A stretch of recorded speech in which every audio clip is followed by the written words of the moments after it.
So guys आज almost 9 lakh crore पूरे wide up हो गए मार्केट्स में से एंड सेंसेक्स ऑलमोस्ट 1189.73 पॉइंट्स गिर के क्लोज हुआ एंड निफ्टी ऑलमोस्ट 371 पॉइंट्स गिर के क्लोज हुआ। सो इसके 4 बड़े फैक्टर्स है। तो first factors was selling by FIIs। So foreign institutional investors ये जो होते हैं, ये जब पैसा काफ़ी पंप करते हैं इंडियन इकोनॉमी में तो मार्केट्स भी ऊपर जाते हैं, but because of global sell off ये पैसा यहाँ से निकालते हैं एंड जब निकालते हैं तो ऑब्वियसली सेलिंग हो जाती है शेयर्स की, तो पैसे नीचे आते हैं। This is one of the reasons. Next is रूपी वीकनेस। सो रूपी is almost trading at 75.91 and almost 18 पैसे से डेप्रीशिएट हुआ है। This is one of the reasons also कि मार्केट्स गिरे हैं। तो जब भी रूपी डेप्रीशिएट होता है तो एक्सपोर्टर्स को फ़ायदा हो जाता है, बट इम्पोर्टर्स को उसमें नुकसान हो जाता है। Next is definitely the virus. तो ओमिक्रॉन वायरस नीदरलैंड के अंदर संडे से लॉकडाउन लग रहा है। सो ओमिक्रॉन वायरस जो फैल रहा है उस वजह से ग्लोबल ट्रैवलिंग काफ़ी इम्पैक्ट होगी। क्रिसमस सीज़न है, न्यू ईयर है, बट कंट्रीज़ के बीच में इतनी ट्रैवलिंग नहीं हो पाएगी। तो वो भी वन ऑफ द फैक्टर्स है।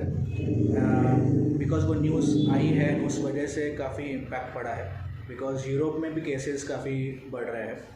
एंड द नेक्स्ट जो कि हमको काफ़ी अफेक्ट करता है, जो US के जो रेट्स रहते हैं, फेड रेट्स, वो हमें काफ़ी अफेक्ट करते हैं। So another reason is the hawkish trend of Fed. So hawkish ये जो ट्रेंड होता है फेड का, ओके, जो कोई भी कंट्री जब भी इंटरेस्ट रेट ऊपर नीचे करती है हम उसमें हॉकिश एंड डॉविश बोलते हैं। सो हॉकिश जो ट्रेंड होता है HAWKISH, इसका मतलब ये होता है कि आप मॉनेटरी पॉलिसी को टाइट कर रहे हो, यानी कि इंटरेस्ट रेट आप बढ़ा रहे हो। तो आपको लग रहा है कि मार्केट में इन्फ्लेशन ज़्यादा हो रहा है, तो वो पैसा को कंट्रोल करने के लिए आप मार्केट से पैसा खींचना चाहते हो, उस वजह से आप डायरेक्टली इंटरेस्ट रेट्स को इंक्रीज़ कर रहे हो। जब इंटरेस्ट रेट इंक्रीज़ होंगे तो डेफिनेटली आप कम लोन्स लोगे, कम पॉलिसीज़ लोगे, आप बिज़नेस लोन कम लोगे, हाउसिंग लोन कम लोगे, तो काफ़ी इम्पैक्ट पड़ेगा, बिकॉज बाइंग काफ़ी कम हो जाएगी। बट ये काफ़ी इंपॉर्टेंट भी होता है कोई भी गवर्नमेंट पॉइंट ऑफ व्यू से, बिकॉज इन्फ्लेशन बढ़ने नहीं दिया जा सकता है। बट इंटरेस्ट रेट जब ऊपर जाता है सो उसको हॉकिश ट्रेंड बोलते हैं। जस्ट इमेजिन कि इंटरेस्ट रेट काफ़ी नीचे है, सो सब सस्ते में मिल रहा है, लोन सस्ते में मिल रहे हैं, तो आप घर भी खरीद रहे हो, बिजनेस में भी इन्वेस्टमेंट्स कर रहे हो, तो the economy try to expand, ठीक है, आप उसमें ज़्यादा ग्रोथ कर सकते हो।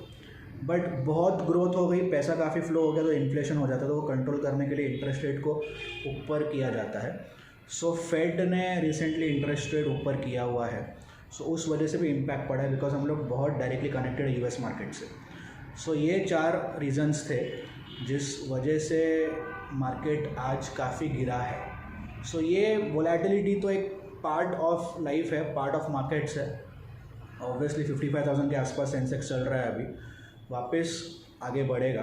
बट काफ़ी लोग ये रीजंस पूछ रहे थे कि आज मार्केट क्यों गिरा है इतना। So I thought of making this video where in ये 4 रीजंस मैं आपको बताऊँ कि ये क्यों हुआ था। Thank you.